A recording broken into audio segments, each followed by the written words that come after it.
Afghanistan versus New Zealand one of টেস্টের তৃতীয় দিনের খেলাও বৃষ্টির জন্য পণ্ড হয়ে গেল। অর্থাৎ 3টে দিন কেটে গেল, এখনো অবধি টস পর্যন্ত হলো না। তো প্রথম দিনের খেলা হয়নি বৃষ্টির কারণে, কিন্তু দ্বিতীয় দিন কোনো বৃষ্টি ছিল না। কিন্তু মাঠের যা অবস্থা ছিল, গ্রাউন্ডসম্যানরা সেই মাঠকে রেডি করতে পারেনি ম্যাচ করার জন্য। তো আমরা দেখেছি টেবিল ফ্যান নিয়ে মাঠ শুকানোর কাজ হয়েছে, কিছু ক্ষেত্রে মাঠে যে মাটি কেটে বাইরে সরিয়ে বাইরে থেকে মাটি ঘাস পেতেও চেষ্টা করা হয়েছে, কিন্তু সেখানে ড্রেনেজ সিস্টেম ভালো না, সেই কারণে ম্যাচ কোনোভাবে দ্বিতীয় দিনেও হয়নি। এবং তৃতীয় দিনে তো যেহেতু বৃষ্টি ছিল, তো আম্পায়াররা বুঝেই গেছিল যে কোনো রকমভাবে পসিবল না বৃষ্টি থেমে গেলেও। তো টেস্ট ম্যাচটা কার্যত শেষ, একটা ঐতিহাসিক টেস্ট ম্যাচ হতে চলেছিল। নিউজিল্যান্ড ভার্সেস আফগানিস্তান প্রথমবারের জন্য কোনো টেস্ট ম্যাচ খেলতো, এবং নয়ডার ওই মাঠে প্রথমবার কোনো টেস্ট ম্যাচ হতো। তো সেটা খুবই একটি হিস্টোরিক্যাল মোমেন্ট হতো, কিন্তু হলো না।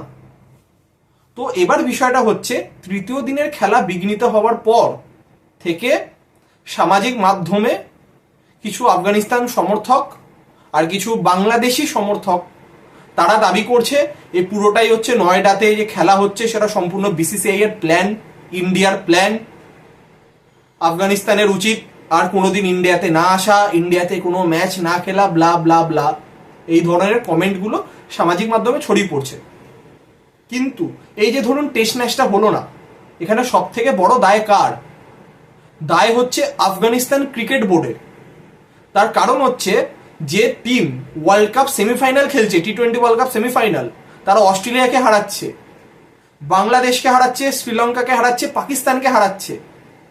ঠিক সেই একটা দল কোনো একটা অপোনেন্টকে নিজেদের হোম গ্রাউন্ডে ডাকতে পারছে না একটা সিরিজ খেলার জন্য, এবং সেই দিকে কোনো ইনিশিয়েটিভও কিন্তু সেরকম ভাবে আফগানিস্তান ক্রিকেট বোর্ডের তরফ থেকে দেখা যাচ্ছে না। তো এখানে সব থেকে বড় দায়ভার তো আফগানিস্তান ক্রিকেট বোর্ডের। কারণ আজকে যে দেশই নিজের হোম গ্রাউন্ডে ম্যাচ করতে পারছে না, অন্য কারুর হোম গ্রাউন্ডে গিয়ে ম্যাচ করছে, তাদেরকে বেসিক্যালি গ্রাউন্ডটাকে রেন্টে নিতে হয়। আমরা পাকিস্তানকে দেখেছি ইউএইর মাঠে খেলতে। আজকে সিমিলারলি নয়ডার মাঠে খেলার জন্য আফগানিস্তান ক্রিকেট বোর্ডকেও রেন্ট নিতে হয়েছে। অর্থাৎ তাদের কি হলো, টাকাটাও গেল, উল্টে ম্যাচটাও হলো না। তো যেমনটা নিউজ হচ্ছে পাওয়া গেছিল যে 3টে গ্রাউন্ড আফগানিস্তানকে দেওয়ার কথা হয়েছিল, কানপুর, ব্যাঙ্গালোর আর নয়ডা। তো এটা আমাদের সকলেরই জানা যে ভারতের যে ডোমেস্টিক সার্কিট সেটা কতটা স্ট্রং। তো ন্যাচারালি ডোমেস্টিক সিজন স্টার্ট হয়ে গেছে দুলীপ ট্রফি থেকে, তো বিভিন্ন মাঠে খেলা হচ্ছে। তো সেক্ষেত্রে কিন্তু এটাও খবর পাওয়া গেছে বা সামাজিক মাধ্যমে খবরটি ছড়িয়ে পড়েছে যে আফগানিস্তানই কিন্তু নয়ডার মাঠটাকে চুজ করেছে। কারণ কানপুর মাঠ কিন্তু অ্যাভেলেবেল ছিল। তার কারণ হচ্ছে কানপুরের ওই মাঠেই কিন্তু India versus Bangladesh second test match হওয়ার কথা। তো সেক্ষেত্রে যেটা খবর সামাজিক মাধ্যমে ছড়িয়ে পড়েছিল যে আফগানিস্তান তারাই কিন্তু চেয়েছিল যাতে নয়ডাতে খেলতে। তার কারণ হচ্ছে তাদের যে রাজধানী কাবুল, কাবুল থেকে কিন্তু দিল্লির ডিরেক্ট ফ্লাইট আছে, এবং দিল্লি থেকে নয়ডা অনেক কাছাকাছি, ফলে তাদের যে সমর্থকরা ইজিলি সেখানে খেলা দেখতে আসতে পারবে। তো সেই দিক বিচার করে কিন্তু তারা চুজ করেছিল। এবং ওই মাঠটি অনেকে বলছে খেলার উপযুক্ত নয়, কিন্তু সেখানে একটা কথা যে নিউজিল্যান্ডের একটা কিন্তু কিছু সদস্যের একটা টিম কিন্তু তারা এসে মাঠকে ভিজিট করেছিল, তাদেরও গ্রিন সিগন্যাল ছিল, যার ফলে কিন্তু নয়ডার এই মাঠে কিন্তু টেস্ট ম্যাচটা হোস্ট করার সিদ্ধান্ত নেওয়া হয়েছিল। তো এবার সেখানকার ড্রেনেজ সিস্টেম খারাপ, সেখানকার গ্রাউন্ডসম্যানরা মাঠকে রেডি করতে পারেনি, মাঠের পরিকাঠামো অতটা ভালো না। তো সেগুলো তো অবশ্যই মেনে নেওয়ার মতো যে তাদের পরিকাঠামো সত্যি ভালো না। কারণ দ্বিতীয় দিনে যেখানে কোনো বৃষ্টি ছিল না, সেখানে সারা দিনে মাঠটাকে রেডি পর্যন্ত করা গেল না। তো সেটা তো অবশ্যই মেনে নেওয়ার। গাফিলতি গ্রাউন্ডসম্যানদের থাকতে পারে, বা ড্রেনেজ সিস্টেম মানে পুরো পরিকাঠামোর সেই মাঠের ক্ষেত্রে সমস্যা রয়েছে, কিন্তু সেই মাঠটাকে চুজকে করেছে। এখানে তাদের যদি আফগানিস্তানে ম্যাচটা হলো না হলো তাতে ইন্ডিয়ার কিছু যায় আসে না, সেখানে যায় আসে আফগানিস্তানেরই। তাদের ক্রিকেটের যায় আসে, তাদের ক্রিকেটের লস এটা। তাদের ক্রিকেট বোর্ড তারা যে রেন্ট নিয়ে যে মাঠটাতে ম্যাচ অর্গানাইজ করছে, তাহলে সেটা তাদেরও লস, যে টাকাটাও গেল, উল্টে ম্যাচটাও হলো না।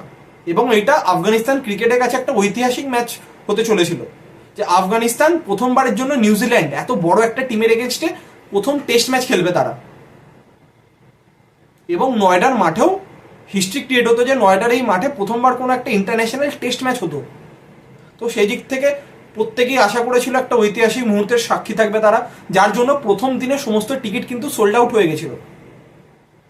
কিন্তু দুর্ভাগ্যক্রমে ম্যাচটা অর্গানাইজ করা গেল না, আর দুদিন পড়ে আছে, তো সেরকম কোনো আশাও দেখা যাচ্ছে না যে ডে 4-এও ম্যাচ হবে কি না। তার কারণ ডে 3-তে কতটা বৃষ্টি হয়েছে, তাতে মাঠের কি অবস্থা, ডে 4-এ অর্গানাইজ করা যাবে কি না, পুরোটাই টালবাহানা। আপনি ধরেই নিতে পারেন অত হবেও না, হলেও বা ধরুন 5 দিনে যদি 2টো সেশন যদি খেলা হয়, তো তার তো কোনো মানেই থাকে না।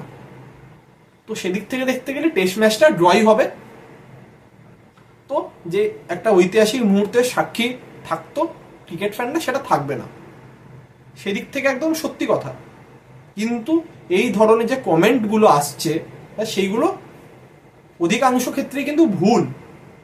কারণ আজকে বিসিসিআই যেভাবে আফগানিস্তান ক্রিকেট বোর্ডের পাশে দাঁড়িয়েছে, তাদের যে যে ক্রিকেটীয় উত্থানের পেছনে কিন্তু বিসিসিআই এর অবদানও কিন্তু খুবই গুরুত্বপূর্ণ, নইলে কিন্তু আফগানিস্তান ক্রিকেট এই লেভেল অবধি যেতে পারতো না। তো এই যে যে পুরো জিনিসটা এখন সামাজিক মাধ্যমে ছড়িয়ে পড়ছে, তো সেই নিয়ে আমার যে ব্যক্তিগত মতামত আমি সেইটাই আপনাদের সামনে রাখলাম।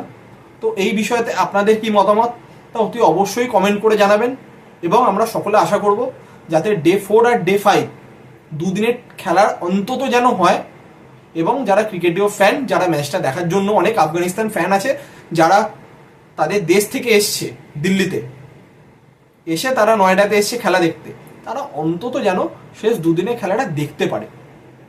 আমাদের সকলের আশা যাতে এই দুদিনের খেলাটা যেভাবে হোক, যদি বৃষ্টি না আসে, যাতে গ্রাউন্ডসম্যানরা কোনোভাবে মাঠটাকে রেডি করে যাতে খেলাটা কন্টিনিউ করতে পারে।